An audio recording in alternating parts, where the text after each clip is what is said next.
Welcome to Amazon Web Services Summit for 2022. This is session ARCH9. My name is Eneko Bilbao and I'm a Principal Solution Architect at AWS, specialising in SAP. Today we have a very special session for you, which I've been looking forward to hosting for a while now. We have a special guest who is going to walk us through Commonwealth Bank of Australia's SAP on AWS journey. Specifically, their approach to DevOps with SAP. We're going to cover the outcomes, the lessons learned, the successes and challenges that we've faced along the way. Let's begin. Over to you, Simon. Perhaps a brief introduction to yourself and SAP at CBA to get started. Yeah, thank you. I'm very glad to be here. My name's Simon Davies and I'm the Executive Manager for Customer and Banking Core at the Commonwealth Bank of Australia. In my previous role, I was the Chief Engineer for the same area, where I had the privilege of kickstarting the cloud journey that we'd like to tell you a little bit about today. For many of you, Commonwealth Bank of Australia, or CBA, is no doubt a household name. We're the number one bank in Australia. We've got businesses in New Zealand, Asia, the US, the UK. CBA provide a range of financial services, including retail and business banking, funds management, brokering, and others. Now, my team, specifically the Customer and Banking Core, is the technology team that provides that bank's customer master and the core banking technology ecosystem that provides the transactional banking capability that supports many of those products. So if you've ever transacted with CBA, that transaction almost certainly went through our SAP system. So in fact, our core banking system accounts for roughly 40% of the cash movements throughout the entire Australian economy. Now, CBA started their journey with SAP back in about 2007, where we kicked off $1 billion program to implement Australia's very first real-time banking platform. It was based on about a dozen SAP solutions, the heart of which is the banking industry solution known as SAP Banking Services. So building on that investment over a decade ago now, CBA have led the charge in digital banking in Australia, and today we boast the country's #1 banking app. Amazing. Thanks for that intro, Simon. CBA is definitely well known to most of us here in Australia. I certainly didn't realise how much of my everyday shopping is dependent on SAP. So moving on to the beginning of the 2019 then, which is when I first interacted with you about the decision to modernise SAP at CBA. Can you tell me a bit about where you were at that time and what prompted the decision to look at DevOps and a migration to AWS? Yeah, well, CBA faced much the same challenges as a lot of other SAP customers. So firstly, our systems were built on-prem, in our case, mainframe and mid-range. And whilst they've been rock solid, they're expensive, they've got high change friction, and they're supported by a fairly complex multi-vendor operating model. So they require a lot of expertise that unfortunately is diminishing in the market. Secondly, most of our systems run on the DB2 database, and as we know, SAP is ending mainstream support for anything other than HANA by 2027. On top of that, the S4 HANA version of banking is relatively unproven, and there aren't any reference customers to help us inform that move at the moment.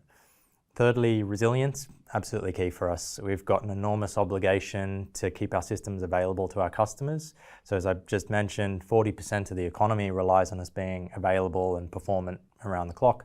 So rightly so, there's quite a large amount of regulatory scrutiny for changes to these systems. And then lastly, we needed to learn how to migrate and modernize. So we knew any program of modernization would need to be phased in order to mitigate customer impacts. We'd also need to lower the barrier to experimentation to help us understand the shift to S4 and incrementally build that engineering muscle to support the leaner operating model that we were striving for. Now, SAP on public cloud was never really a question of if for me, but it was more a question of when. Our CEO, Matt Common, has publicly stated our goal of running 95% of our workloads on public cloud. So it really is a priority that's top of mind for all of us. However, while that strategy is readily accepted for our digital native workloads, when we initially pitched the idea of moving SAP, which is effectively performing a heart transplant on the bank, it required a little bit more imagination to accept that not only is it possible, but it's absolutely necessary. So we've got to upgrade SAP while migrating to public cloud, while upskilling our engineering workforce and not breaking the Australian economy. So how do you get started with that? Well, our answer was a little bit at a time and continuously testing and learning. Now, in our case, we already had one application that was running on HANA, which was SAP CRM. So CRM was due for a HANA upgrade for us in the next 18 months, which would have meant buying a new on-prem appliance. On top of that, CRM isn't a system that's got a direct customer obligation for us. So it really was the perfect vanguard for us to explore this new frontier without taking on significant risk. So we started with CRM. Fantastic. So you're looking at SAP CRM on HANA and thinking about moving it to AWS. How did you propose this change internally? Did you create a business case? We certainly did. So the business case for moving CRM to AWS highlighted a number of benefits for us. So firstly, our infrastructure costs were reduced by about 20%, and that benefit is expected to increase as we adopt regular upgrades to compute and storage services as AWS releases them. Secondly, we could consolidate the number of operations teams supporting the stack from 3 down to 1. Thirdly, it gave us the ability to scale our landscape dynamically. So we only really kept a standard development track, and we redefined a number of other environments as temporary or transitory. And lastly, it allowed us to programmatically define our landscape so that we had a very traceable, auditable log of the state of each environment, and we could be sure that they were all consistent and we could automate changes and maintenance. But business case aside, the biggest benefit to me was not about CRM at all, but it was about building the cloud muscle and the technical blueprints that we'd continually refine with each successive migration until ultimately it's ready to host one of the country's most critical workloads, which is CBA's SAP banking system. So suffice it to say, we had very, very big goals and a steep learning curve, but we actually did achieve all of our business case objectives in the end. I also want to mention here that we had some help with this. We needed a partner to get us there. So Accenture had been supplying our SAP basis team since 2007. We knew the long-term success of our strategy relied on changing that operating model and broadening the skill set of that basis team, as well as with our CBA engineers internally. This is what we'd started to call the neo-basis archetype, which is a combination of not just SAP skills, but cloud and DevOps as well. Now, Accenture had demonstrated expertise in the banking market, as well as a strong alliance with AWS. So we built a small engineering team comprised of CBA and Accenture engineers, and we just got to it. Great. It's a great way to get started on a cloud modernization journey. Estimate your business case, identify your target value, pick a partner, and get building. So when you kicked off the project, where did you start, and how did you stay on track to your stated goals of building that DevOps muscle? The starting point for us was with a set of 8 principles that described our non-negotiable architectural positions. So these were great to serve as a quick reference in our often excited design discussions to remind us where we've agreed not to compromise on our ideals. So the principles themselves remain relatively abstract because we didn't want to make dictates about specific technologies or how to implement them, because we felt it was important to give the engineers the agency to make those decisions themselves that were best suited for them, because they're the ones that they're going to have to run this in the end. So the 8 principles were firstly codified. We needed the entire platform to be defined in Git. Like a lot of customers, we've lived for years with manually built Snowflake environments that made fault diagnosis maybe a little bit of a murder mystery. We wanted this to be as hands-off as possible, ultimately for the platform to be able to build and run itself, and codification is a prerequisite for any automation. We had a principle around full stack ownership, so we wanted to eliminate the handoffs between teams in our operating model and have one team just manage the entire stack top to bottom. Now, this was quite a big shift in thinking for us because, again, like a lot of customers, we'd become very reliant on experts in specific technologies. Now, without being dismissive of that expertise, which has obviously served us very well in the past, the long-term sustainability of the platform relies on more commodity technologies and skill sets. But most importantly, it relies on the willingness and ability to continuously engineer and rigorously test those small units of change to maintain and evolve that platform. We had a principle around performance. We've got millions of customers, we process thousands of transactions a second, so absolutely no compromises there. Performance is another area where we greatly value the ability to safely experiment and test small tweaks and changes. We had a principle called cattle over pets. By that I mean our old servers had names, they lived forever. Some people had favorites insofar as they'd always log into the same one when they had to perform a task. The problem with this is that they tend to suffer from configuration drift over time, and if something goes wrong, the only way forward is to try to fix it in that particular server. But we wanted our servers to be immutable and disposable, so if one of them happens to break, throw it out, hit the button, build another one from code. We had a principle around security. I mean, we're a bank. Millions of Australians trust us with their data and their money. The state of the art and our own security policies have understandably changed since we initially implemented SAP. So great opportunity for us to build something bulletproof. We had a principle on scalability. We've got a lot of periodic fluctuations in our workload. So you can think about a major shopping event like Christmas. We've also got BAU processes like bulk interest calculations, which we run periodically. So we wanted to be able to consume cloud more like a utility. So pay for what you use and only use what you need. And we needed our designs to be able to scale in and out readily. We had a principle called shared nothing, because sharing resources between environments creates complexity, contention, and exceptions. We wanted consistency across our landscape. So every environment gets built from the same code, which means you would not share anything for production. You wouldn't share anything for your other environments either. And then lastly, we had a principle around portability. Now this was important to us because tool sets and technologies come and go, particularly in enterprise IT. We wanted to make sure that we weren't tied to any specific features of a CI tool that would result in redesign or significant friction if we were ever forced to move. So we tried to align ourselves as much as possible to common and open source technologies. So a bunch of principles. Our next step was to break those relatively high concept ideals down into detailed designs.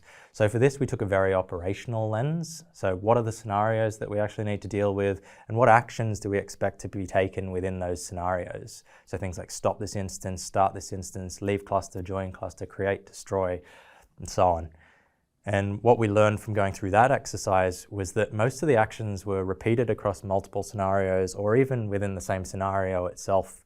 So what we realized here was that essentially all actions were primitive, repeatable units of logic that we could chain together in different sequences. We ended up calling operations pipelines. Really cool. I love how you started out with your design principles, or ideals, as you called them, and then let the team work towards them with autonomy. We love empowering engineers here at AWS. So I've got a high-level diagram here of the solution you worked towards at CBA. Would you mind perhaps pointing out a few key differences and how they contributed to the value outcome of your project? It actually starts with how we want to structure our code. Now, we ultimately decided what was best for us was to abstract ourselves above pure CloudFormation and adopt an approach of using Ansible to dynamically generate CloudFormation and then to orchestrate that build. Now, we made this choice for a few reasons. So firstly, we wanted all of our environments to be based off a single template, and we could use environment variables to manage differences such as the number or the type or the size of resources, or package or build variations that we might be testing at the time. But what we didn't want was to maintain different versions of CloudFormation templates because, again, we'd need to manage configuration drift between them. The second advantage here is it gives us flexibility because we can potentially use the same code, different libraries, small tweaks, and we could generate templates for our private cloud environment. So in the future, it could give us options if, for example, we needed to make an interim hop to private cloud before ultimately moving to public. And then lastly, we didn't want to be at the mercy of changing tool sets and technologies that aren't within our team's sphere of control. So where possible, we tried to give ourselves as much of that control and autonomy over the solution as we could. So Ansible does all of our heavy lifting, and all we expect of a deployment pipeline is providing us with an Ansible runtime. Now, the system architecture itself is an adaptation of our previous on-prem pattern, but obviously we leverage AWS services everywhere we can.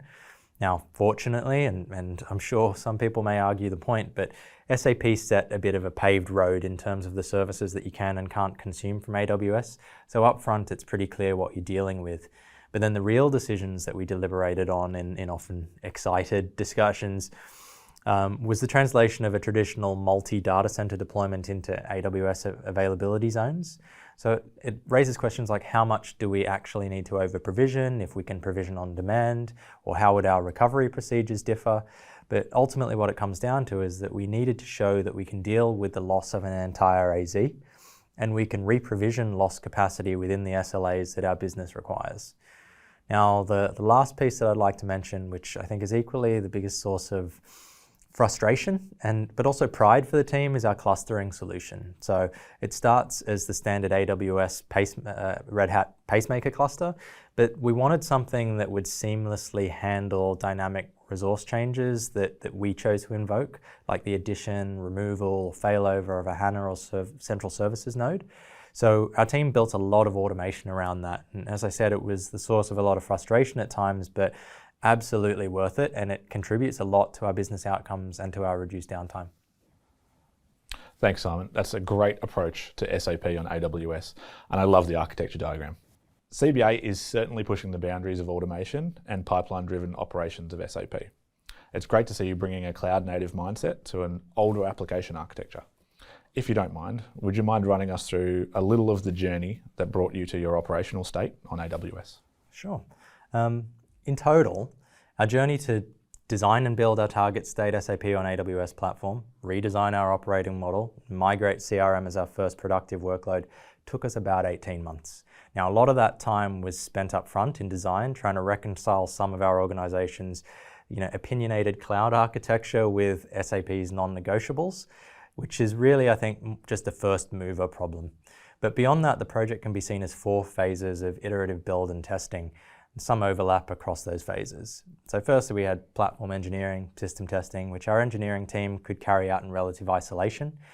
That ran throughout the entire project. The tail end was focused more on incremental improvements, typically in response to things like security findings or feedback from the operations team who were training on the platform. We had end-to-end testing, which fell back on traditional enterprise-wide end-to-end test cycles, due to the tightly coupled integration across the broader CBA ecosystem. Now, this is definitely an area that we're already starting to erode a little bit as we gradually replace those interfaces with asynchronous messaging, and that's helping us to wean off the default reliance on end-to-end testing for everything. We had operational readiness, where we spent quite a bit of time, expected, of course, but maybe somewhat underestimated, if I'm honest, given the significant change to our operating procedures and the introduction of all the automation that we'd built. We had to strike a bit of a balance here between ensuring that we met the intent of the original operational requirement, but not just retrofit to existing processes, because that's what people were familiar with or what they expected. So there were a lot of quite excitable discussions about this. CloudWatch versus Wiley, do we use this old email alert, or can we move to alarms? I think it's important to compromise as little as possible here, because it's very easy to undermine the value that you're trying to deliver with little concessions here and there that add up. Then we had performance testing. Now this, as you know, caught us by surprise a little. We saw a problematic degradation of performance between our on-prem implementation and our new public cloud one, which was made all the more difficult to diagnose by the fact that it was simultaneously a shift from HANA version 1 to HANA version 2, whole host of new tuning parameters. So towards the end of the program, this actually ended up, as you know, becoming our biggest risk to go live, but together with a hit squad of CBA, Accenture, and SAP and AWS architects and engineers, a lot of late nights, a lot of weekends, we finally discovered it to be a HANA tuning problem, got ourselves back within the acceptable thresholds. Phew, I certainly remember some of those late nights, a lot of whiteboarding, a lot of head scratching. Great that we managed to resolve the issue together, and no performance problems at all since go live. So we're coming to the end of our discussion today, but I'd love to ask you penultimately for any lessons learned throughout this process. What have you learned? Anything you'd like to share with other customers who might be going through similar approaches? We learned a huge amount, definitely. So firstly, as cliche as it may be, the most complex part of technology implementations are the people aspects. I think getting people to support a public cloud migration in principle these days is easier than it's ever been. But the challenge really arises because cloud and the benefits that it gives you are interpreted slightly differently by everybody. And when you start to challenge the way people have historically done their jobs, you get some friction, and sometimes quite a bit of friction. I'd also suggest, maybe somewhat boldly, that this is a larger problem among SAP technologists than it may be with other technology teams, because we've all come up in this industry relying on a very predictable march of change and being able to rely on the accumulated knowledge of decades of experience in very fixed roles. So what we were pushing here, though, was a step change, and it is uncomfortable, but I think you've got to be uncompromising in your pursuit of real improvement, but also very generous with the effort that you invest into upskilling and educating your people. The next biggest lesson is that the work doesn't end as the project completes. Now, I know this is challenging for organizations whose budgets are dictated by project life cycles, as CBAs have been traditionally, but what we've really built here is a product, albeit an internal platform product. Now, products can't stand still or they suffer atrophy, and you need to be able to drive that continuous improvement for both the platform and the development of your engineers. So it's things like continuing to automate anything that you do repeatedly, allowing your engineers to experiment with new cloud services to make things simpler, faster, more resilient, and then using the data that you collect to inform more intelligent actions and ultimately work towards having those actions run autonomously and having the platform run itself. Now, on the topic of automation, one of the biggest challenges that I still see today is the affinity of application and infrastructure level automation. And then, to phrase it slightly differently, I mean having a single pane of glass to both view and control the entire stack. Now, SAP obviously comes with a whole host of command line driven utilities that you can script around, which is great for things like cluster management, but the gap is really in those higher order system functions. So, for example, the ability to dynamically scale resources when the unit of resource consumption for SAP is not just CPU and memory as it is for other applications, but how many work processes do I have available, which types. Another example is the ability to workflow traditionally GUI-driven basis processes such as BDLS without having to stop or intervene as part of a larger operation. I want to do a system clone, I want to do a system copy. Now, for a lot of these things, we pinned our hopes initially on SAP Landscape Management. A lot of you would affectionately know it as Llama, to bridge that gap. But broad support and compatibility for public cloud for Llama is still a bit of a work in progress. So we're continuing to work with SAP to address some of those gaps, and I really think this is an area that'll improve dramatically as more and more SAP customers make the jump to public cloud. Now, lastly, and it may resonate very strongly with some of you, but do not underestimate your regulatory obligations. So as I said before, CRM wasn't a system of customer obligation for us, but nonetheless it was a store of customer data. So this meant that for us, we needed to demonstrate to our financial services regulator, APRA, that we had appropriate controls and measures in place to keep the data secure and protected from loss. We'd been extremely diligent in our documentation, which made it really easy to respond to requests, but you also have to appreciate the volume of technical and very often institutionally contextualized information that you're providing takes a lot of time on both sides to sort through. So we actually got the okay to proceed from APRA at about 7 p.m. the night before cutover. So I definitely make sure we have more breathing room than that in the future. Wow. Thanks, Simon. Some really great lessons there, and I think these will be great stories for other customers to hear and to learn from. I dare say you'll have a few people reaching out for tips. So we're just about at time. But before we go, I'd love for you to outline what's next at CBA. Where to from here? Yeah, absolutely. So, as I mentioned earlier, CRM is our vanguard deployment for a much larger SAP to cloud roadmap. So we're focused on that right now. The challenge is that we've got a foot in both camps now, one on-prem and one in public cloud, and different operating models for both. So although the CRM business case was positive in isolation, we want to work towards tipping the scales on our volume of cloud workload, because that'll really drive the operational efficiencies that we've seen through CRM at a much larger scale. In parallel, we've put a huge amount of focus over the past year on growing our engineering workforce. This is actually a top-down priority being driven broadly across CBA.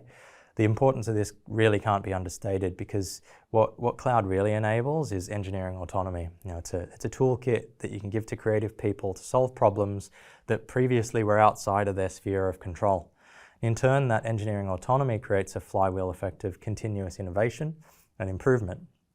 It reminds me of the early days of my career, being shown this triangle with three sides that were labeled cheaper, faster, and better. And we were told at the time that technology was about choosing the right two of those.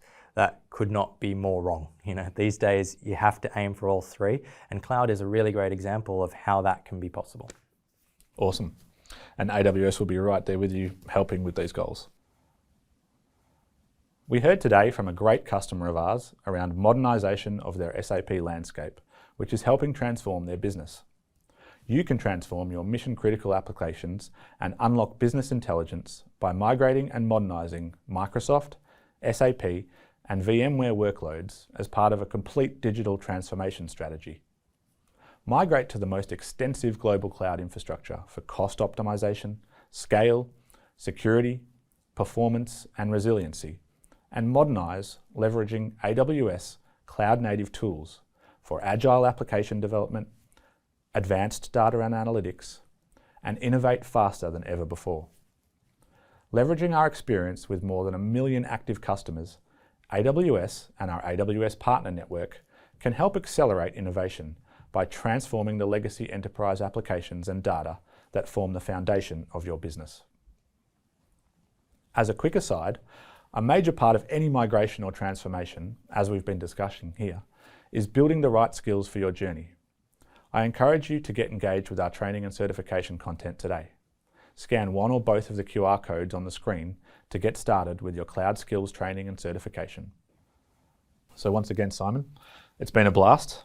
Thanks for this chat today. I certainly learned a lot and I hope our customers did too. How can people get in contact with you if they want to reach out? No worries, I really enjoyed it as well. Please feel free to reach out to me on LinkedIn. Great. Thanks once again and best of luck with your future projects. Thank you very much. Thank you for attending our session today. We would love to hear what you thought of it. Please consider completing the session survey before you leave and have a great day.